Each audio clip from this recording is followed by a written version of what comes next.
Una pregunta para ampliar la mirada. Diálogos entre disciplinas para descubrir el mundo. Con vos que estás ahí, en tu casa, en las aulas, con los y las docentes. Nuevas formas de conocer, otros modos de aprender. Seguimos educando.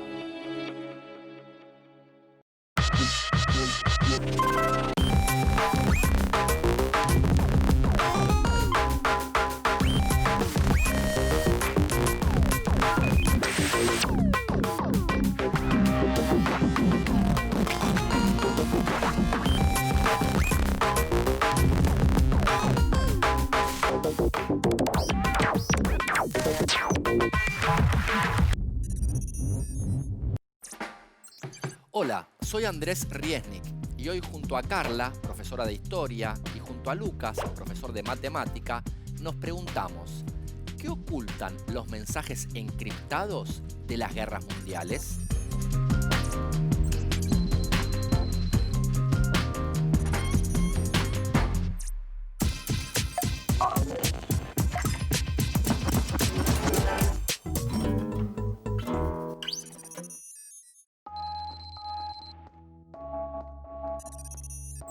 La criptografía sirve para ocultar un mensaje y ser descifrado a través de los códigos o una clave. Encriptar información sirve para ocultar el contenido del mensaje a simple vista, por lo que hace falta una interacción para poder desvelar el contenido del mismo. Es un procedimiento que utiliza un algoritmo descifrado con ciertas claves. Para encriptar un mensaje, se utiliza un algoritmo con una cierta clave para transformar un mensaje sin entender su estructura lingüística y que sea difícil de comprender a toda persona que no tenga la clave secreta para descifrar el mensaje. Se cifra, es decir, se transcribe un texto en signos, letras, números, etc. de acuerdo con una determinada clave. De este modo, el contenido se puede proteger.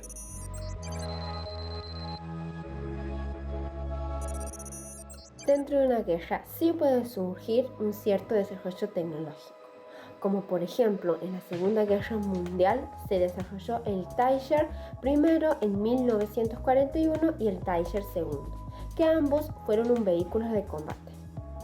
Sí, y se potencia, ya que las guerras impulsan a crear una nueva tecnología como armas mortíferas para utilizar contra el enemigo y métodos defensivos para los aliados.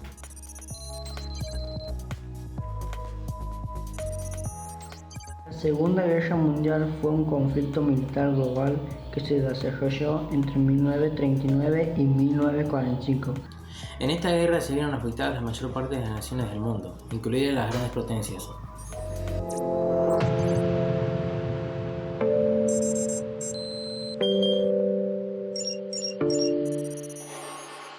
¿Puede una guerra desarrollar la comunicación entre la gente?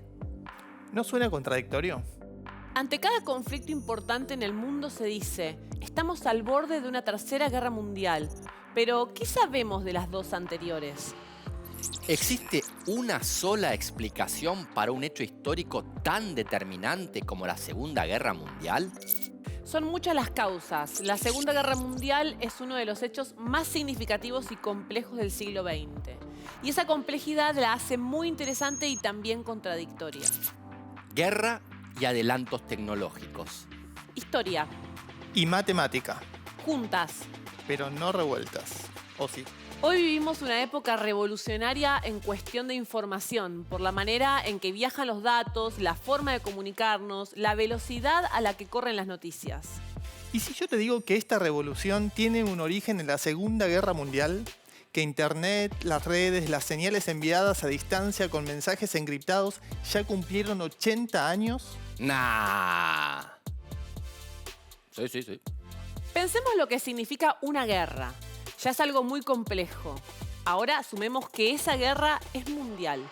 La comunicación y la circulación de la información son esenciales para que tenga lugar un conflicto tan grande y que sea posible desarrollar enfrentamientos consensuados. Y muchas veces la necesidad tiene cara de matemática. Ah, bien, va por ahí. Algoritmos, formas de comunicar distintas, códigos. Encriptación de mensajes. La construcción de un código interno que permita la circulación de la información es un elemento clave de la inteligencia de la guerra. Y esos avances logrados en una situación tan particular como un conflicto bélico pueden impulsar e inspirar el desarrollo de nuevas tecnologías que se convierten luego en indispensables para el desarrollo de la vida cotidiana. Durante las guerras con amplio desarrollo territorial es importante que quienes comandan y toman las decisiones puedan hacerlo sin que el enemigo intercepte las órdenes. Y para eso estamos nosotros, los matemáticos, y algunos más, obvio. Pero la matemática y la computación asumen un papel preponderante. No habría encriptación de mensajes a gran escala sin nosotros. Es como crear un idioma nuevo que solo los involucrados en la comunicación conocen. Como el jeringoso, oponopo. Claporopo, sipi, elpe mipi sorpo. Lucas, dale, que lo tenemos que entender todos. Bueno, me copé con el jeringoso. Decía, el emisor tiene la intención de que el mensaje llegue a un cierto destinatario que se encuentra a mucha distancia y necesita que en el medio no sea interceptado. ¿Cómo se hace? Lo encripta. Es decir, el mensaje se transforma en una serie de códigos que no pueden interpretarse de manera evidente por alguien que no disponga de cierta información. El proceso de encriptación, obviamente, debe ser conocido por el emisor del mensaje o por alguien que se encuentre con él. Luego se envía el código encriptado, el mensaje puede estar escrito en un papel y ser llevado físicamente por alguien hasta el receptor, o como ocurrió en la Segunda Guerra Mundial, transmitirse por ondas electromagnéticas, ondas de radio, que es como hoy en día recibimos la información que se escucha por una radio o la señal del teléfono celular.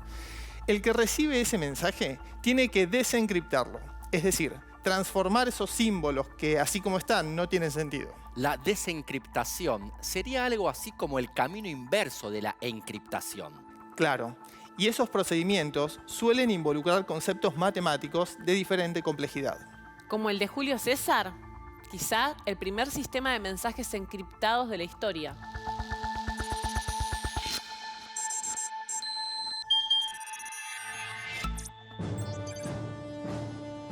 Se puede hacer filet de merluza a la romana, rabas a la romana, incluso se puede pagar a la romana, que es cuando el total de la cuenta de una comida se divide en partes iguales entre los que comieron, independientemente de lo que consumieron. Pero, ¿se puede encriptar a la romana? En el siglo I a.C., el Imperio Romano ocupaba gran parte de Europa, parte de África y Asia.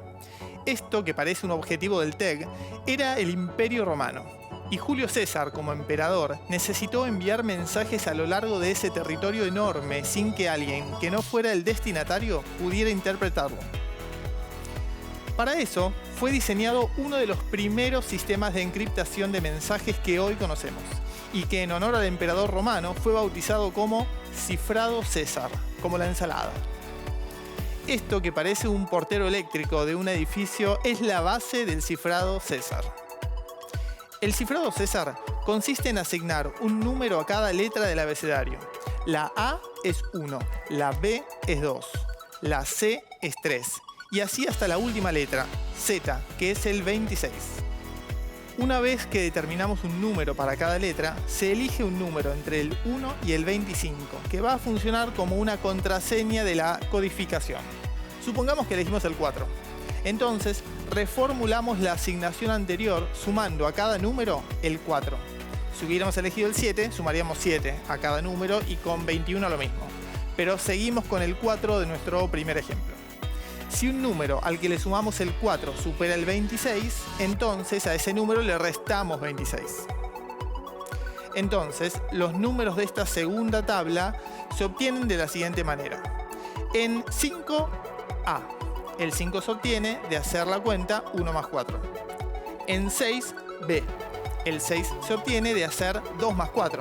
En 7C, el 7 de hacer la suma 3 más 4. Y aquí vemos cómo en 2X, el 2 se obtiene de hacer la cuenta 24 más 4 menos 26, ya que 24 más 4 es mayor que 26.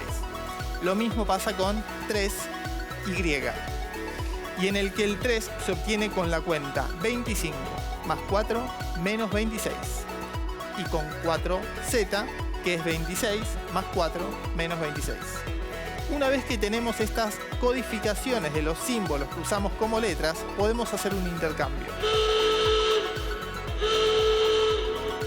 Por ejemplo, consideremos la frase "seguimos educando". Con el primer cifrado, el del primer portero eléctrico, a cada letra le corresponde un número. La S es 19, la E es 5, el 7 es la G. Y vemos que la E de educando vuelve a ser el 5. Y ahora es el momento de la segunda codificación. Vamos a tomar los números que según la primera tabla corresponden a la frase "seguimos educando", 19, 5, 7, 21, 9 y así hasta el último, el 15, y le asignamos a cada uno una letra, pero de la segunda tabla, esa a la que le habíamos sumado el 4, nuestra contraseña. Entonces, el mensaje a enviar va a estar escondido en la siguiente secuencia de letras. No entiendo.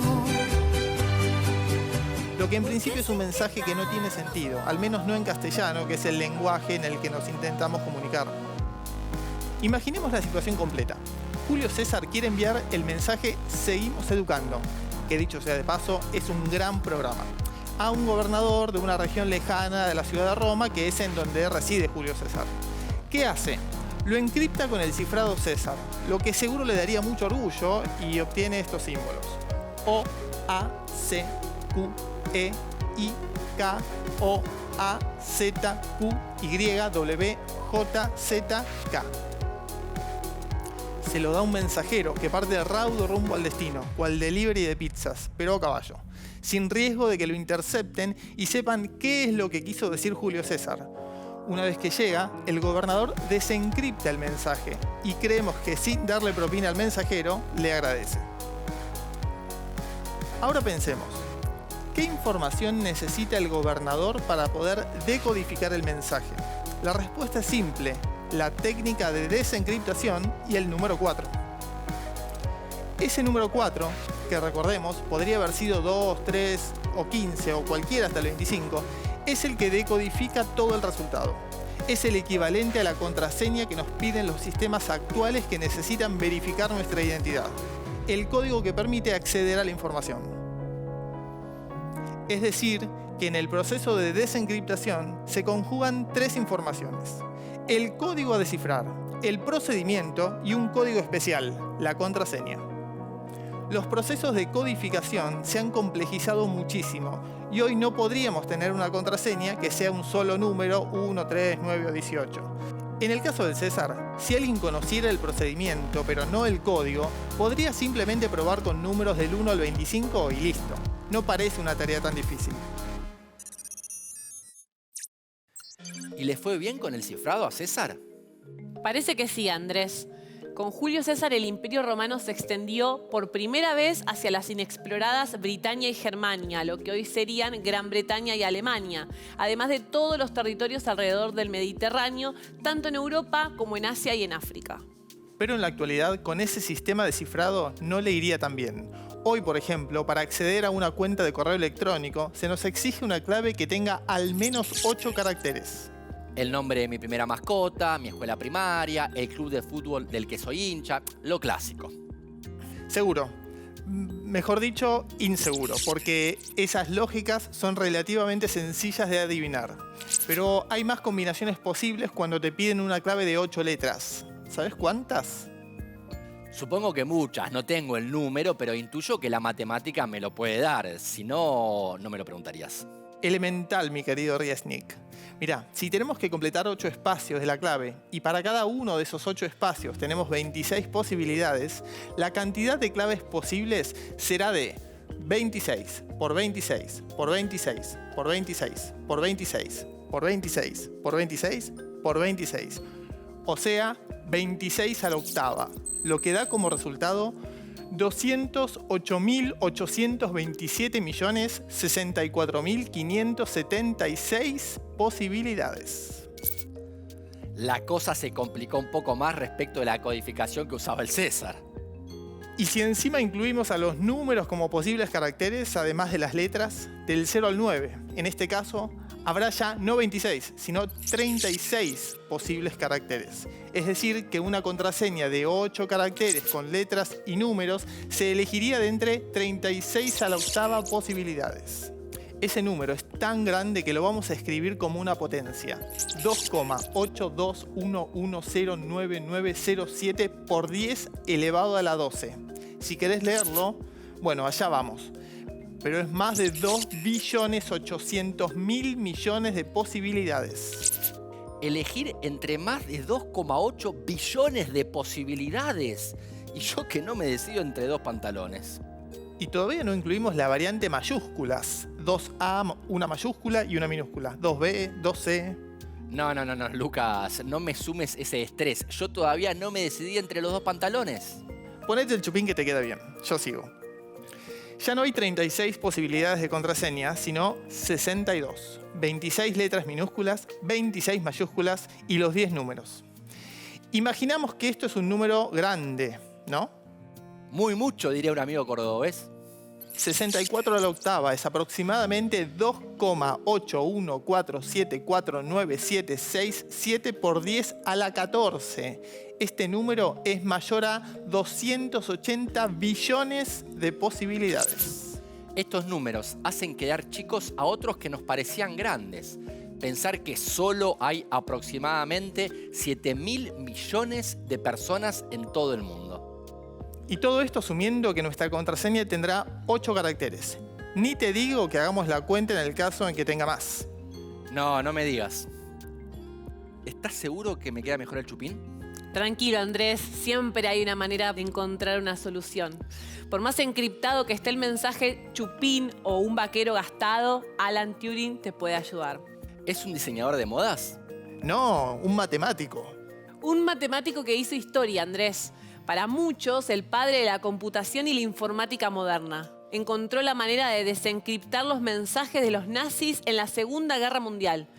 Mirá si no va a poder desencriptar qué pantalones puede usar. Es que eso es un mensaje encriptado. Para mí es claro que es el chupín.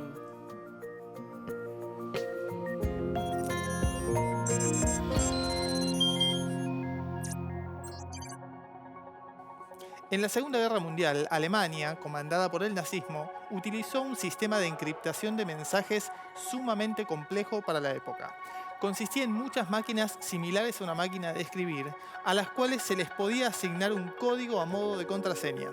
Había máquinas que encriptaban la información y máquinas que la desencriptaban, siempre que el código fuera conocido. Estas máquinas tenían 3 partes. Unas ruedas en la parte superior que servían para introducir el código secreto. En la parte baja, un teclado, en la que se introducía el código a desencriptar o encriptar. Y en el medio, un teclado con luces que iluminaba la letra. Si el código introducido era el correcto, al escribir el mensaje cifrado automáticamente se iluminaba el mensaje original. En el caso de ser una máquina que encriptaba, se introducía el mensaje por el teclado y se iluminaban las letras que debían ser enviadas. Los soldados de los ejércitos alemanes utilizaban este método para enviar mensajes cifrados a sus tropas. Los mensajes se enviaban con ondas de radio, por lo que cualquiera podía interceptar, aunque claro, no era posible descifrarlos para alguien que no tuviera una máquina Enigma y el código necesario. Tenían definido un código diferente cada cierta cantidad de tiempo, lo que complicaba aún más el proceso de decodificación, ya que encontrar el código por parte de los enemigos solo serviría por unas horas hasta que este fuera modificado nuevamente. Este, por ejemplo, es un mensaje real enviado por los soldados nazis el 7 de julio de 1941, plena Segunda Guerra Mundial. Es claro que interceptar un mensaje con estas características sin disponer de los medios para desencriptarlo no es muy útil. En 1939, los polacos y los aliados enemigos de los nazis lograron capturar una máquina Enigma, un paso importante para intentar descifrar los mensajes. Pero el problema recién comenzaba. Había que encontrar una manera de conseguir los códigos secretos. A principios de ese año, en el Reino Unido, se comenzó a trabajar en alguna manera de descifrar la información. Entre los matemáticos y criptógrafos que trabajaban en el proyecto se encontraba quien hoy es considerado uno de los padres de la computación moderna, Alan Turing. Entre 1940 y 1941 lograron terminar de entender cómo procedían los alemanes y lograron así quebrar el gran sistema de comunicación que había ayudado a Alemania a expandirse territorialmente. El mensaje del 7 de julio de 1941, aparentemente indescifrable, se volvió descifrable gracias a Alan Turing. Para descifrar el mensaje, primero hubo que configurar la máquina con la información diaria especificada en los libros de código alemanes para ese mes, porque recordemos, la posición de los rotores, la que daba la contraseña, cambiaba todos los días. Para el 7 de julio de 1941 era... El operador de la máquina debía colocar esa configuración antes de enviar o recibir el primer mensaje del día. Una vez utilizado el sistema de desencriptación ideado por Turing, el mensaje, que en un principio había sido este, quedó en alemán de la siguiente manera, que traducido al español dice lo siguiente. Unidad de reconocimiento de Urpinowa, noroeste de Seves, en el corredor de vuelo en dirección a Dubrovsky. Opochka. Empezó a moverse a las 18:30. Ataque Regimiento de Infantería 3. Avanza despacio pero seguro. Hora 17:06. El Regimiento de Infantería 3 en el corredor de vuelo comenzando a 16 kilómetros hacia el este de Kamenek. Pocas cosas en la historia de la criptografía que hayan tenido una incidencia tan grande en lo que pasó después como la máquina Enigma. Contame lo que es la máquina Enigma. Bueno, fue una máquina desarrollada por los alemanes justamente para codificar mensajes. ¿En qué época lo hicieron eso? Lo hicieron hacia el año 35, antes de la Segunda Guerra Mundial. Sí. De hecho, Franco lo usó en la Guerra Civil Española. Es como una especie de máquina de escribir, de la época obviamente. Tiene 3 rotores, cuya posición inicial definían el código que se iba a utilizar. Cuando vos decís el código, quiere decir que en definitiva vos a una persona iba escribiendo y las letras iban cambiando de acuerdo con la posición de esos rotores. O sea, si esos rotores cambiaban, la clave del día cambiaba. Exactamente. ¿Y cómo sabía entonces cuál era la posición inicial de los rotores? Bueno, esa es una pregunta interesante. Los alemanes habían inventado algo que hoy en día todavía se utiliza. Eran transmisiones de radio muy, muy cortas, donde en definitiva había un código en la transmisión de radio que definía la posición de los rotores del día. Ah, o sea que la posición de los rotores no era casual. No. La posición de los rotores dependía de algo que sí podían transmitir a la otra persona que estaba del otro lado. Pero yo le tengo que pasar la clave de alguna manera al otro tipo. Claro, algo muy, muy interesante es que cuando sospecharon que le habían quebrado la máquina, el código de la máquina Enigma, que al mismo tiempo fue un hecho político muy fundamental, porque cuando se le comunicó a Churchill que se había quebrado el código de la máquina de 3 rotores, la cuestión era cómo iban a usar esa información. Porque en el momento que la usaran, los alemanes se iban a dar cuenta que lo habían quebrado. Sí. Entonces, el primer mensaje que se desencriptó anunciaba el bombardeo de Coventry, en Inglaterra. Sí. Y Churchill decidió no usar esa información para que no se dieran cuenta que habían quebrado la máquina Enigma. ¿Y eso después le permitió ganar la guerra?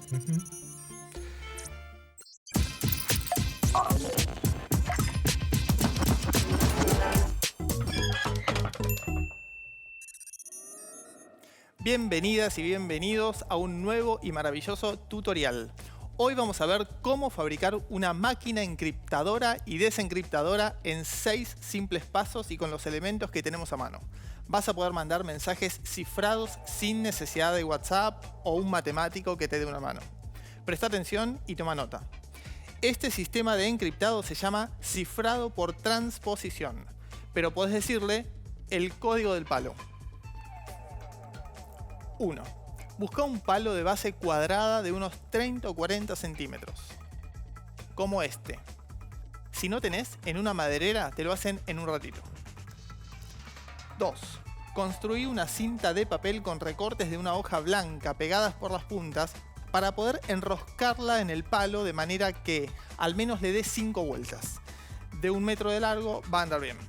Una vez que enroscaste el papel alrededor del palo, lo pegás en el extremo y te escribís el mensaje. ¿Cómo? De arriba hacia abajo, pasando cada una de las caras del palo. Por ejemplo, si quiero escribir nos vemos en un rato, arranco acá con la N. Abajo la O, luego la S, luego la B. Luego giro el palo en el mismo sentido en el que enrosqué el papel y sigo escribiendo. E, M, O, S. De nuevo giro. Escribo en la tercera cara del palo. E, N, U, N. Y giro hacia la última cara.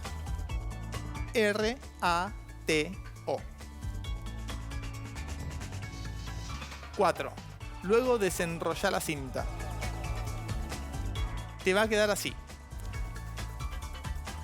Dásela a alguien que viva con vos y pedile que trate de descifrar el mensaje que escribiste. 5. Si no pudo descifrar el mensaje, explícale paso a paso cómo tendría que hacerlo.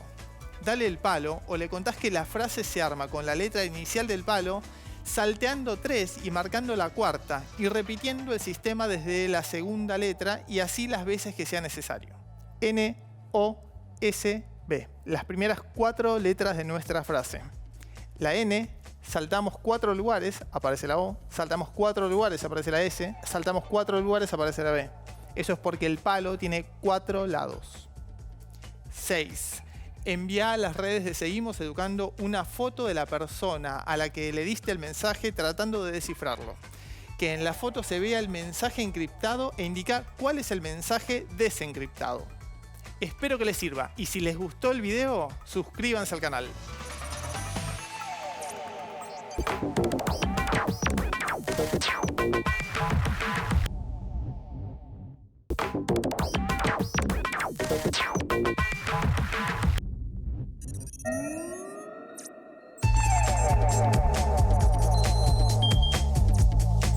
Ainolopa Acata Ainamela.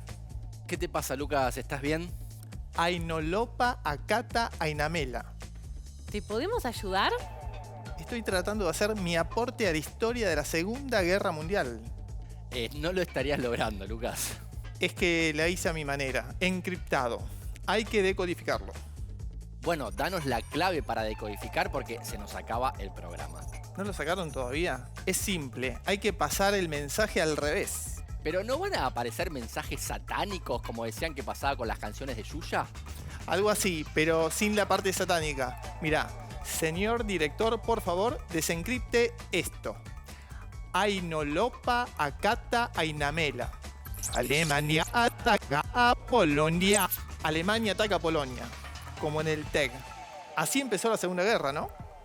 Sí, así empezó, pero como en el TEG hubo varias causas para que se desencadenara el primer ataque. ¿Varias causas, Carla? Sí, mira, la Segunda Guerra Mundial fue uno de los eventos más significativos de la historia del siglo XX. Se combatió en distintos escenarios en forma simultánea, por tierra, por mar, por aire y con millones de personas que se vieron involucradas. Los países que intervinieron invirtieron la gran mayoría de sus recursos en la guerra, materiales y humanos. Se desarrollaron nuevas formas de combate militar y armamentos que multiplicaron la capacidad de daño y de destrucción como las bombas atómicas. La importancia de la Segunda Guerra en la historia se nota porque incluso el cine, la literatura o las series de televisión han elegido y siguen eligiendo la Segunda Guerra Mundial como el escenario para el desarrollo de múltiples historias. Pero Carla, ¿por qué razón se produjo la Segunda Guerra Mundial?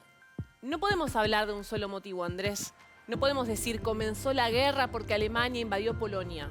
En fenómenos históricos como una guerra mundial es importante tener en cuenta la multicausalidad, la multiplicidad de fenómenos o condiciones que tienen lugar en un tiempo y espacio determinado y que pueden explicar un acontecimiento. Y si tuvieras que dar una para arrancar, ¿cuál sería? Podemos primero pensarla en continuidad con la Primera Guerra Mundial que tuvo lugar entre 1914 y 1918. Muchas tensiones europeas siguieron vigentes luego de la que fue conocida como la Gran Guerra. Imagino que también hubo causas económicas, siempre las hay. ¿Imaginás bien, Andrés? La Gran Depresión de los años 30 reestructuró la economía mundial y en ese escenario aparecieron modelos alternativos a las democracias liberales, como el fascismo y el nazismo. Entre 1929 y 1932, la producción mundial cayó un 40%, mientras que el tráfico comercial se redujo en un tercio. Se generalizó el desempleo y todo esto desembocó en políticas económicas de fuerte intervención estatal para superar la crisis. ¿Y la intervención no alivió la economía? Un poco y por poco tiempo. Entre 1935 y 1936 se percibió una leve recuperación, pero enseguida la economía volvió a caer.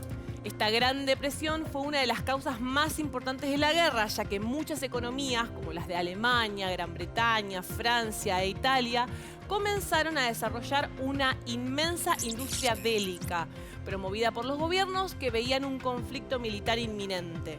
Las industrias necesitaron materias primas como caucho, petróleo y madera, lo que profundizó aún más los conflictos por reclamos territoriales. Más leña al fuego. Y a un fuego que no necesitaba mucho para encenderse, porque los ganadores de la Primera Guerra Mundial también aportaron lo suyo. Luego de la Gran Guerra se disolvieron los imperios otomano y austrohúngaro y formaron un montón de estados-nación, como Polonia, Checoslovaquia, Austria, Hungría, Yugoslavia, Finlandia, Estonia, Letonia, Lituania. Conflictos de límites, que mi país empieza acá y el tuyo termina allá, que este río es mío, a vos te queda este desierto. Otro elemento de la multicausalidad, el geográfico. Estos nuevos territorios eran disputados por las grandes potencias europeas. Rusia buscaba anexar a los países bálticos y controlar los estrechos marítimos que conectaban con zonas productivas de Ucrania. Alemania quería controlar el centro de Europa y expandirse hacia el este, donde reclamaba territorios desde el Báltico hasta Polonia. Italia exigía territorios en los Balcanes. Rusia, China, Japón y los Estados Unidos se disputaban el control del Océano Pacífico y los territorios asiáticos. Todos ayudaron un poco entonces.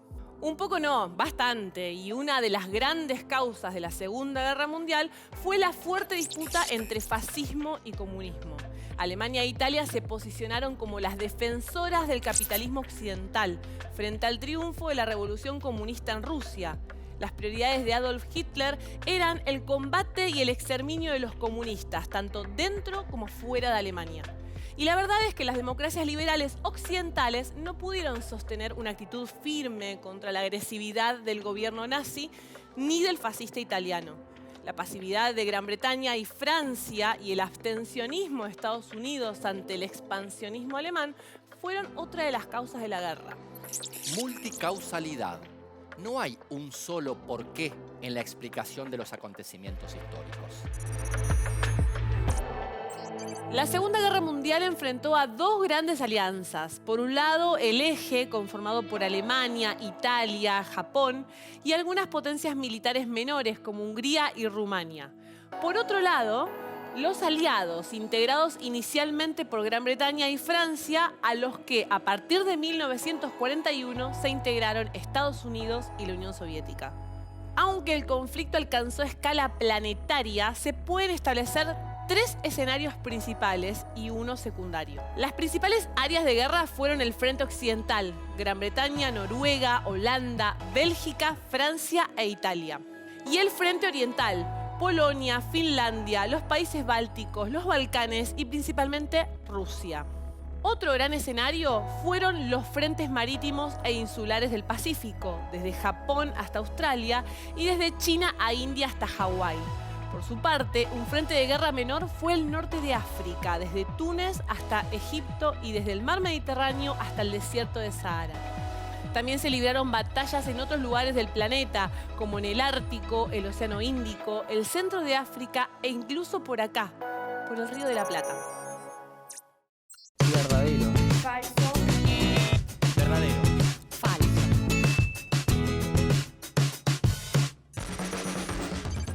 La Segunda Guerra Mundial tuvo lugar entre 1914 y 1918. Falso. Es falsa. Falso. Falso. Esas fechas corresponden a la Primera Guerra Mundial. La segunda se desarrolló entre 1939 y 1945. La máquina de Turing sirvió para descifrar los códigos de la máquina Enigma. Verdadero. Verdadero. Es verdadera porque Turing permitió descifrar los códigos secretos de la máquina Enigma. Falso. La máquina de Turing es el elemento fundamental en la teoría de la computación. Se encarga del proceso automático para determinar si un problema matemático puede ser resuelto o no mediante un procedimiento definido. Fue ideado para resolver una operación concreta. Estados Unidos ingresó a la Segunda Guerra Mundial en 1941, 2 años después de su inicio. Fue verdadera. Esto es verdadero. Verdadero, porque Estados Unidos ingresó en 1941 a la Segunda Guerra Mundial contra Japón. Verdadero. Fue el 8 de diciembre de 1941 a raíz del ataque por sorpresa del Imperio japonés a la flota norteamericana del Pacífico basada en Pearl Harbor, en las islas de Hawái. En 90 minutos el ejército japonés logró destruir 7 acorazados, 90 barcos y 250 aviones, además de un total de 5.000 hombres heridos o muertos. Argentina se mantuvo neutral durante toda la Segunda Guerra Mundial. Verdadero. Falso. Esa es falsa.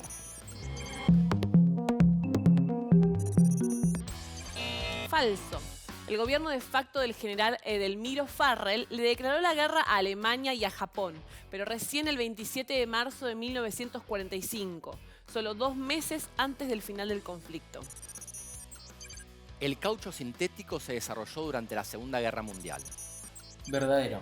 Falso, porque el caucho sintético se desarrolló en 1910 mientras se daba la Primera Guerra Mundial. Esa es verdadera.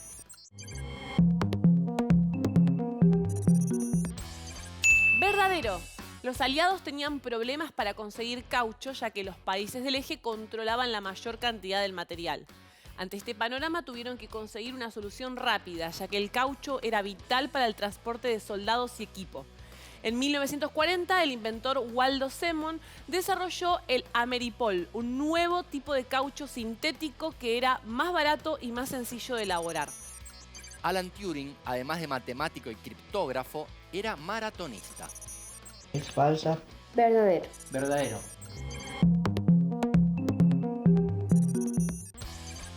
Verdadero. El científico que derrotó a la máquina Enigma acostumbraba a correr largas distancias en competencias oficiales. Acabada la Segunda Guerra en 1946, se inscribió en el Campeonato del Reino Unido de maratón, en el que terminó séptimo con una marca de 2 horas, 46 minutos y 3 segundos, que aún hoy en día sería muy respetable para un corredor y que le hubiera valido el 15º puesto en el maratón olímpico en 1948. El líder nazi Adolf Hitler se suicidó 8 días antes del final de la Segunda Guerra Mundial. Falso. Verdadero. Es verdadera. Verdadero. Tanto Hitler como su esposa Eva Braun se quitaron la vida cuando era inminente la caída de Berlín, la capital alemana, a manos del ejército soviético.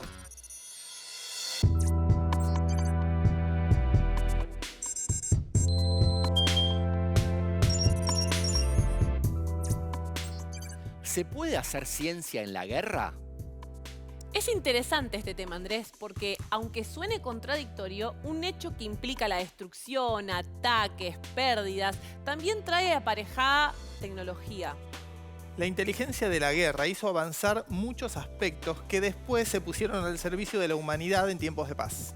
Por un lado, la guerra tiene un desarrollo físico, territorial, corpóreo, pero por otro lado existe la planificación, el diseño, el desarrollo tecnológico e intelectual que permite pensar la guerra.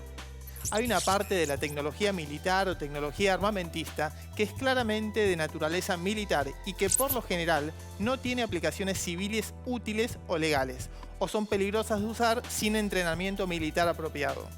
Pero muchas de las nuevas tecnologías llegaron como resultado del financiamiento militar en la ciencia, principalmente en disciplinas de ingeniería tradicionales, como la ingeniería mecánica, la ingeniería eléctrica, electro-óptica, ingeniería aeroespacial, ingeniería de materiales y química.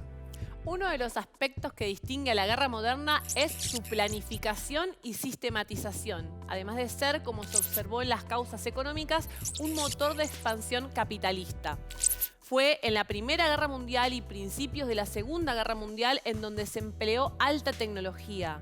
Por ejemplo, el radar, el sonar, las radios de alta frecuencia se empezaron a utilizar a partir de 1941.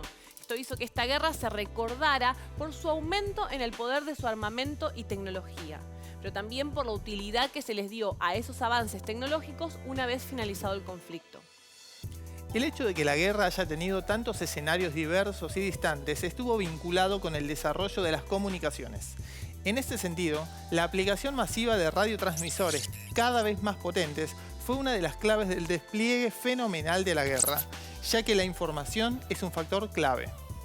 Los equipos de telecomunicaciones eran una herramienta fundamental para los espías en territorio enemigo. Los equipos debían ser compactos, fáciles de usar y de reparar si fuera necesario, porque la operación encubierta dependía mucho de la eficiencia de los equipos. Si un equipo de comunicaciones se rompía, podía no solamente significar el fracaso de la operación, sino la pérdida de la libertad o la vida de la gente y de muchos otros. Entonces, así surgieron los radiotransmisores portátiles, por una necesidad de guerra. Y los radiotransmisores más potentes, porque era necesario comunicarse a mayor distancia con las tropas o los agentes, o baterías más durables. Encontrar un enchufe para recargar un transmisor en una trinchera no es tarea sencilla.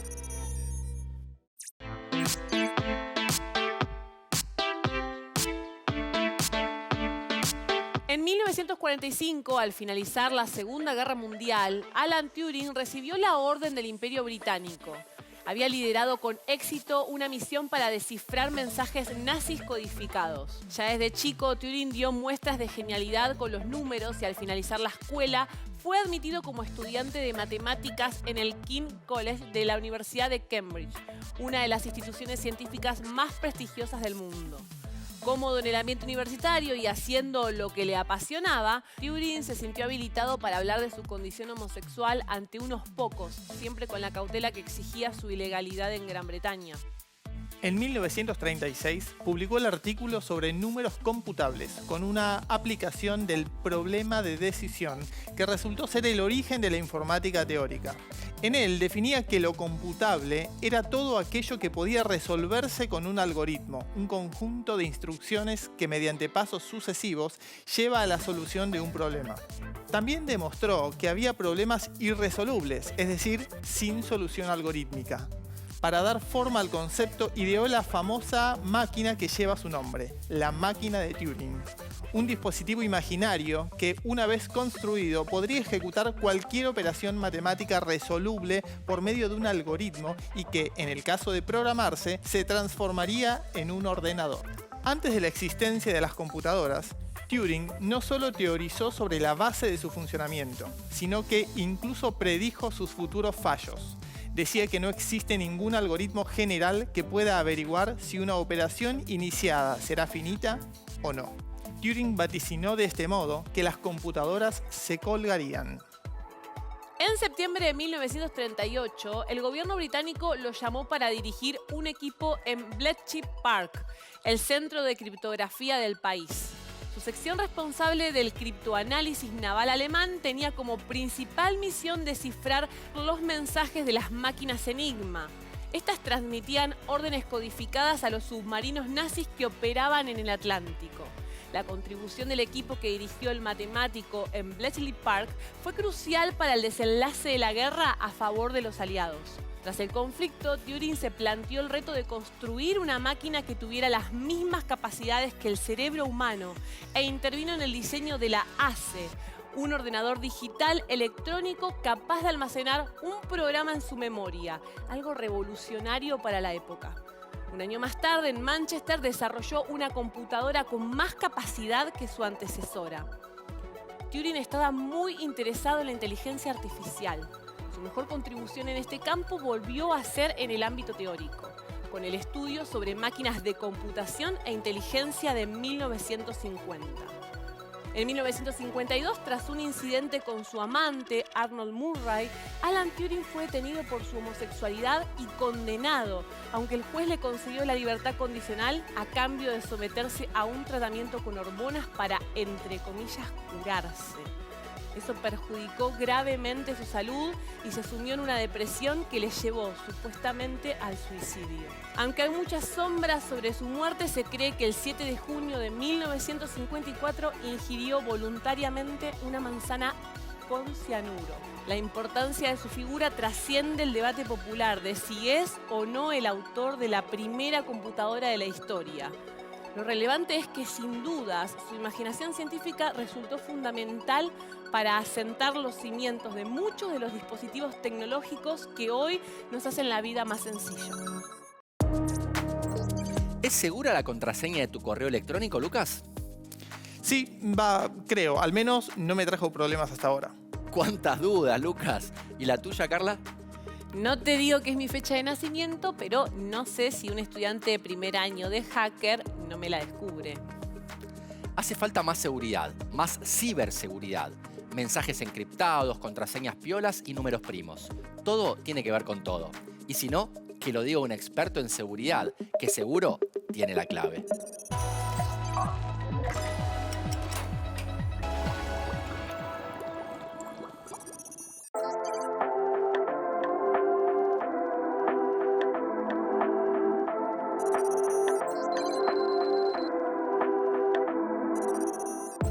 La ciberseguridad es la rama de la informática que se conoce en la protección de la información en este mundo digital. Cuando hablamos de información, también nos referimos a la infraestructura relacionada a computadoras, servidores, las redes, las comunicaciones, dispositivos móviles, como también todos los programas y plataformas que la administran y visualizan esa información. La realidad es que en este mundo donde se digitalizaron casi todas las actividades, ¿no?, de las personas, empresas, gobiernos, y más en este tiempo de pandemia, la información es poder y dinero. Entonces la tecnología nos mantiene unidos, nos conecta, pero a la vez expone nuestros datos, nuestra privacidad, a una cantidad de variedad de ciberamenazas cada vez más elevadas y diversas, ¿no? Amenazas que tienen que ver desde transferencia indebida de datos, modificación ilegítima, bloquear sistemas. La realidad es que Internet aumenta el riesgo de los ciberataques, facilita la labor de los ciberdelincuentes que se aprovechan de que las personas obviamente usan las herramientas y no todas las saben actualizar, proteger, configurar o inclusive usarlas correctamente. Incluso las mismas personas a veces son que por ingeniería social brindan los datos a los ciberdelincuentes. Entonces, un poco la labor del experto de ciberseguridad es brindar, establecer estas medidas de seguridad física, lógica y procedimental que permitirán reducir este riesgo. Y yo siempre digo que en ciberseguridad pensemos que no podemos decir que un sistema es 100% seguro, pero sí podemos reducir el riesgo para proteger nuestros datos personales. La criptografía es fundamental en la ciberseguridad, ya que permite proteger la información contra accesos no autorizados. Es una técnica bastante antigua que busca cifrar información para que solo el emisor y el receptor puedan descifrarlos. Estuvo presente en la mayoría de los conflictos armados que se desarrollaban en el mundo y en particular en la Segunda Guerra Mundial debido a la necesidad de comunicarse de forma secreta. No se podía evitar que las comunicaciones fueran espiadas, pero lo que se quería lograr es que la información no sea de utilidad para quienes lo habían tomado. Alemania consiguió dominar el Atlántico Norte y sus comunicaciones eran indescifrables gracias a la máquina Enigma, que era un dispositivo criptográfico electromagnético de una fortaleza no habitual hasta el momento. Entonces, eso es lo que marca un poco, por eso se menciona tanto el tema de la Segunda Guerra Mundial, ¿no? De esta manera, además de las batallas tradicionales, se había abierto como un nuevo campo de batalla, era cómo lograr romper las comunicaciones del enemigo, ¿no? Y una tarea que los aliados encargaron a un grupo de matemáticos, criptógrafos, ingenieros, físicos, bueno, todos expertos especialmente en matemática, era justamente poder llegar a romper la seguridad de esta máquina de Enigma para poder descifrar los mensajes que se mandaban por esas comunicaciones.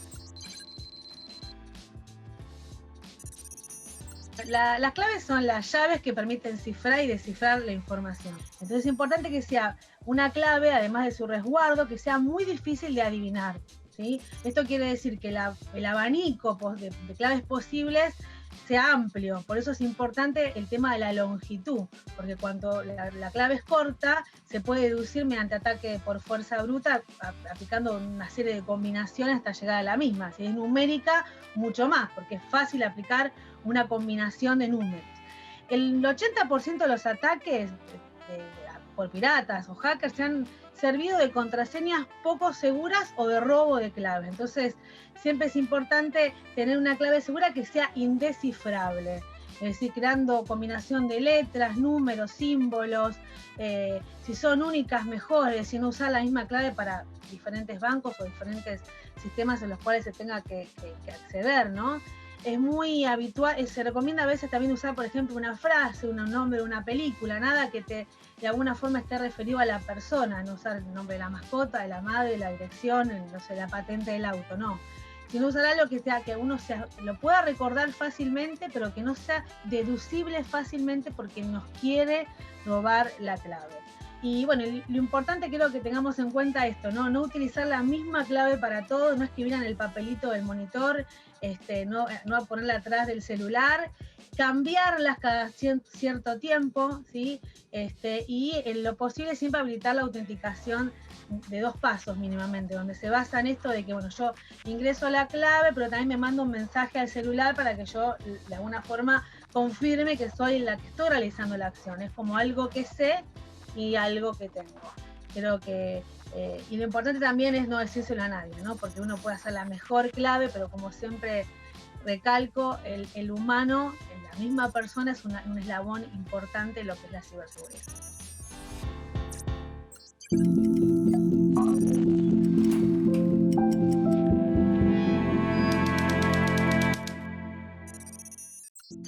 Cuando a veces uno se detiene a pensar, a percibir, a experimentar los desastres de las guerras, en ese momento, más que nunca, uno se da cuenta como la gran mayoría de la gente está al arbitrio de decisiones dirigenciales que muchas veces no los tienen en cuenta. Las grandes guerras que parecen grandes acontecimientos históricos han devastado poblaciones y sociedades enteras, pero han devastado lo micro, la intimidad, la vida cotidiana, que obviamente nunca vuelve a ser la misma. ¿Cómo poder convivir con la guerra? Muchas veces escapando. Recuerdo siempre un relato familiar que cuenta mi familia de cómo pudieron escapar en parte en el marco y en el medio de la Segunda Guerra Mundial. Mi familia vivía en Polonia cuando Polonia es invadida de manera simultánea por los alemanes y por los soviéticos. Y como el pueblo en el que vivía mi familia pertenecía o quedaba a la parte polaca del lado alemán, decidieron, sabiendo que se sobrevenía lo peor del nazismo para con las familias judías, irse para el lado soviético. Pero no toda la familia tuvo la misma intuición de que se venía lo peor. Y hubo al interior del marco familiar discusiones acerca de si se iban todos o no.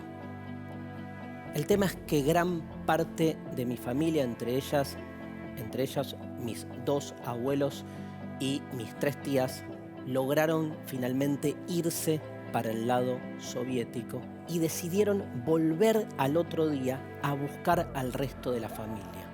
Como en esas historias de la guerra, con su falta de norma y su imprevisibilidad, la frontera cerró ese día, de tal modo que la mitad de mi familia quedó del lado polaco. La mitad que logró cambiar de lado sobrevivió. Gracias a esa instancia estamos hoy acá, estoy yo hoy acá vivo.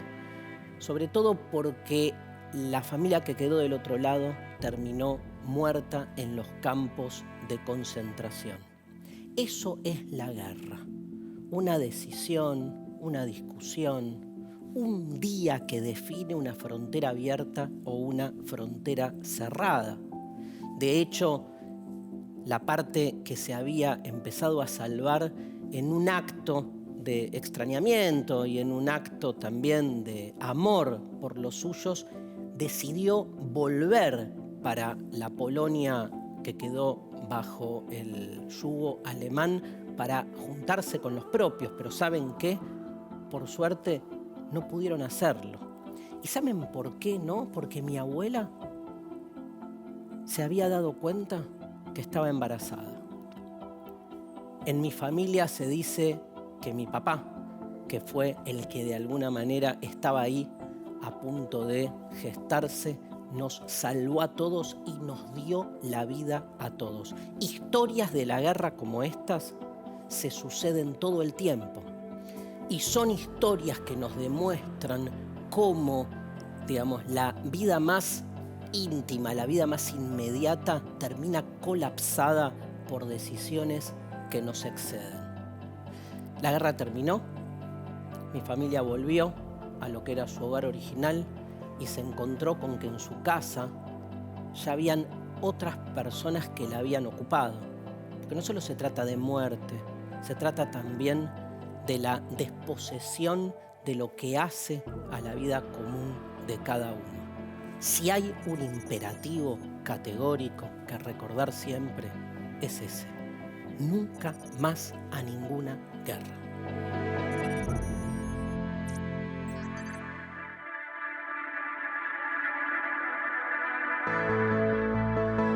Durante la Segunda Guerra Mundial comenzaron a usarse los principios del cifrado moderno, pero quedó un resquicio para algunos métodos más amateur. Y curiosamente resultaron sistemas de confianza. La lengua navaja, un idioma indígena de América del Norte, fue utilizada por el Cuerpo de Marines de los Estados Unidos en el Teatro de Operaciones del Pacífico. Al estar en el campo de batalla, los marines tenían que coordinar por un lado las operaciones entre las unidades y las divisiones aéreas y por otro los escuadrones de apoyo de artillería. Toda la comunicación era transmitida por radio, por lo que era también accesible para el adversario. La idea de utilizar un idioma exótico para proteger la comunicación no fue una novedad. El primer caso de éxito fue registrado durante la Primera Guerra Mundial, cuando las tropas americanas usaron el lenguaje choctaw durante las operaciones en Europa. Sin embargo, la contrainteligencia estadounidense era consciente de que a raíz del éxito de esta historia, muchos investigadores alemanes llegaron a Estados Unidos a estudiar las lenguas nativas americanas. Si el comando de las Fuerzas Armadas de Estados Unidos no hubiera escuchado a Philip Johnson, un oficial retirado de Los Ángeles, probablemente no hubieran vuelto a utilizar esta idea. Johnson creció cerca del territorio navajo y había estado fascinado con esta cultura y su idioma. Incluso fue intérprete en la cumbre de Washington para una delegación navaja durante su adolescencia. Johnson se basó en la dificultad y el poco uso del idioma indígena de esta nación, ya que aparte de los propios navajos, la lengua solo la hablaban 30 personas en América y no lo comprenden ni los representantes de lenguas similares debido a su gramática tan compleja. Johnson era uno de estos 30 que entendían el navajo. Cuando empezó la Segunda Guerra Mundial, Johnson se sobrepasaba la edad para servir al ejército, pero consideró que su experiencia en la Primera Guerra Mundial y sus ideas sobre la seguridad de la comunicación en el campo de batalla merecían la pena y decidió ofrecerlas al comando. Fue escuchado y el código navajo fue un éxito. Tenemos que habilitarnos la posibilidad de abrir interrogantes, de pensar el pasado desde nuestro presente para resignificarlo. La persecución estatal que sufrió Alan Turing durante su vida por ser homosexual nos invita a la reflexión sobre qué sociedad queremos construir. Es importante pensar en la construcción de una sociedad diversa, inclusiva, plural y democrática, en la que cuando hablamos de derechos no se trate solamente de derecho a ser iguales, sino de tener igual derecho a ser diferentes. La de la guerra, como la de Turing, es una historia de una contradicción. Ambas nos dejan pensando. ¿Podemos aceptar que un enfrentamiento armado que deja miles de víctimas pueda también dejarnos cosas positivas, como la idea para crear la primera computadora? ¿Y cuál es el legado de Turing? ¿El de héroe científico que ayudó a ganar una guerra? ¿El del que pensó la computación antes que nadie? ¿El que no pudo recuperarse luego de ser vapuleado por su elección sexual? Queda decodificar la historia, quedan los avances tecnológicos, queda desencriptar las contradicciones del mundo en que vivimos. Y por suerte, siempre quedan nuevas preguntas.